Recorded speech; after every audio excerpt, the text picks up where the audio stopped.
So guys, this is a basic primer on seductive eye contact. Please bear in mind a lot of what I say here rests on concepts covered in great detail in my book Primal Seduction and my video product The Secret Society, where it's explained in a lot more depth.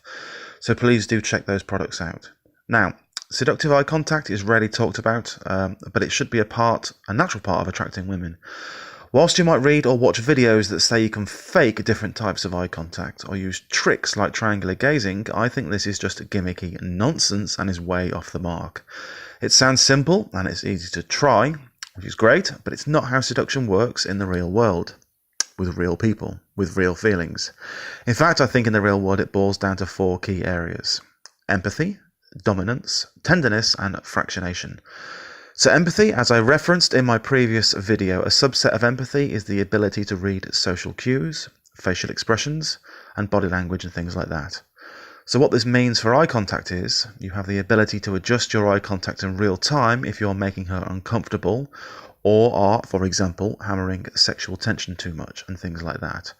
There is an art to creating and managing sexual tension, and it's not just a matter of continually building it and hammering her with it. It's an energy flow, and eye contact is definitely a part of that.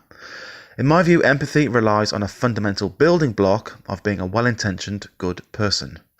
As simple as that. Very, very simple. You hear a lot of talk about the dark triad traits in the weirder parts of the manosphere. Likewise, ideas like emulating psychopathic behaviour to get success with women.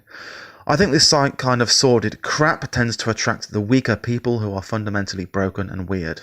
I can't be bothered to expand more on this, to be honest. The fact is, you just need to look yourself in the mirror and live with yourself. And someone who is prepared to try out psychopathic behaviour and potentially hurt women just to get laid is not worthy of my attention or time. So good luck keeping your self-esteem in the long run with this kind of approach. It's also very effective, by the way. You're not going to get the gorgeous, healthy, high self-esteem women by doing this kind of nonsense. You'll get the dregs and the broken girls. So, enough of wasting my time on that crap. Empathy springs from a desire to get on in the world, build successful and healthy relationships. At root is the basic concept of understanding when another human being is in pain and not wanting to imperil or hurt other people. So let's take an example. If you're walking down the road and you see someone slip over and cry out in pain, would it be your instinctive response to go to them and make sure they are okay? Now, if the answer is yes, which I hope if you're listening to this video it will be, then you are probably fundamentally a good person. And you can use this as your basic building block to begin to build empathy and therefore read other people and therefore in real time being able to adjust your behaviour to attract them and not hammer them with sexual tension, etc. You see how it works? Now, dominance. So I've listed dominance as one of the universally attractive masculine traits. I've talked about it in length in my book Primal Seduction. To summarise, there are 2 types of dominance, hard and soft dominance. Hard dominance refers to the control people have over their own reality. Their own dominance over the process that goes on in their mind when they interact with the real world is the level of hard dominance that they have. It is most accurately related to the amount they react to or are affected by the stimulus they receive from the real world. It is independent of other people they encounter or interact with. However, those people are still variables that form part of the stimulus from the real world. And that sounds like a lot of psychobabble.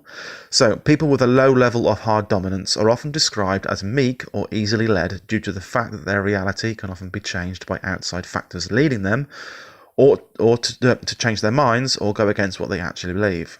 Someone with a high level of hard dominance will be less likely to change their mind unwittingly, as they essentially have faith in their own decision-making process and their understanding of a situation. Hard dominance on its own, untempered by soft dominance, usually leads a person to be belligerent or overbearing. In the most extreme examples, it leads to things such as rape or people such as Charles Manson. That is to say that someone with 100% hard dominance doesn't consider other people at all and is what psychologists call completely internally referenced. Soft dominance requires for a person to be in full control of their own reality and choose to alter their own behaviour in order to accommodate the other person within their own reality. This is why both empathy and responsiveness are similar terms to soft dominance, as you must be able to empathise with the other person in order to respond to their needs.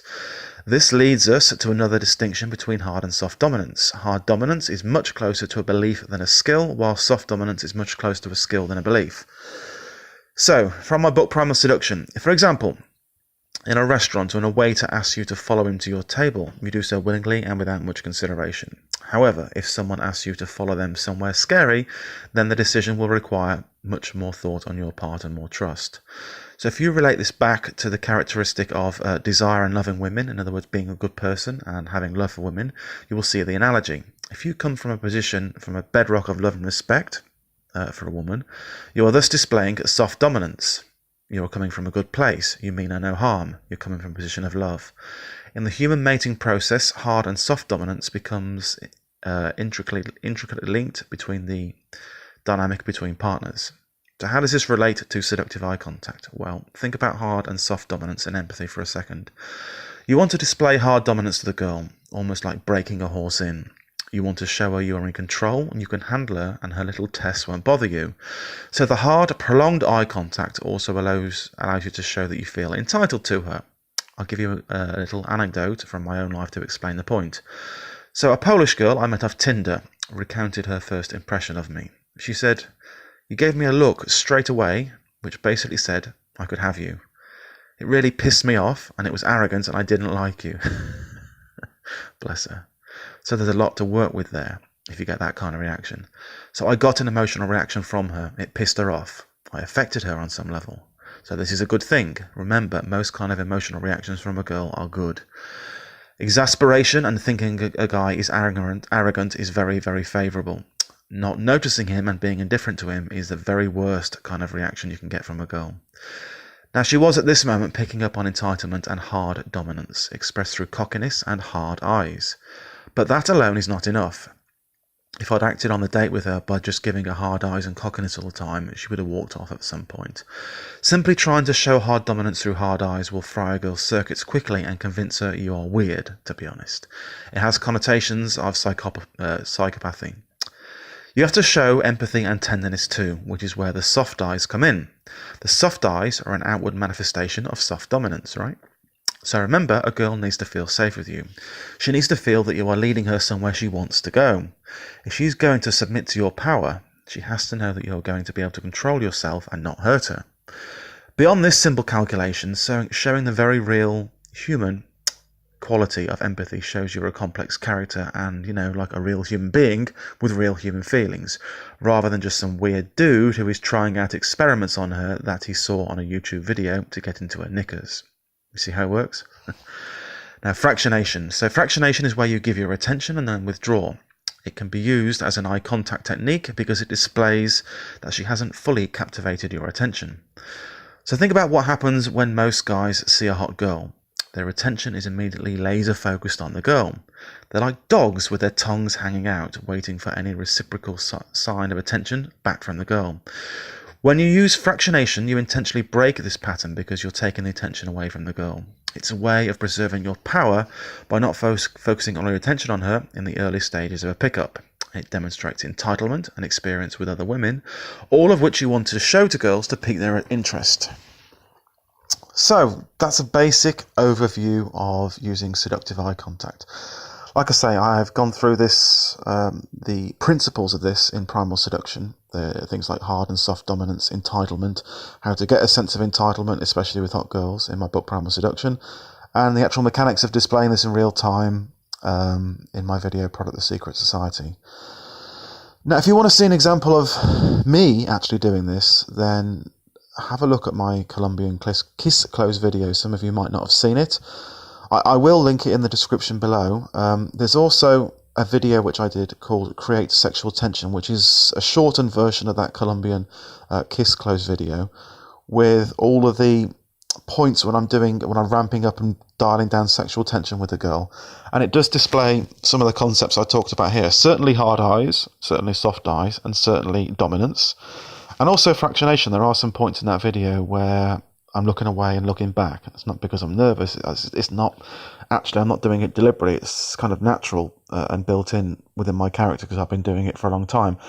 But that is also something you can definitely do as a technique. So have a look at that video. I will link both of them in the description below. And like I say, my book's Primal Seduction goes through all the concepts that I've explained here, and Secret Society, the mechanics of how to actually do this and how to build the mindset, etc. So have a look at those too. And I'll speak to you soon.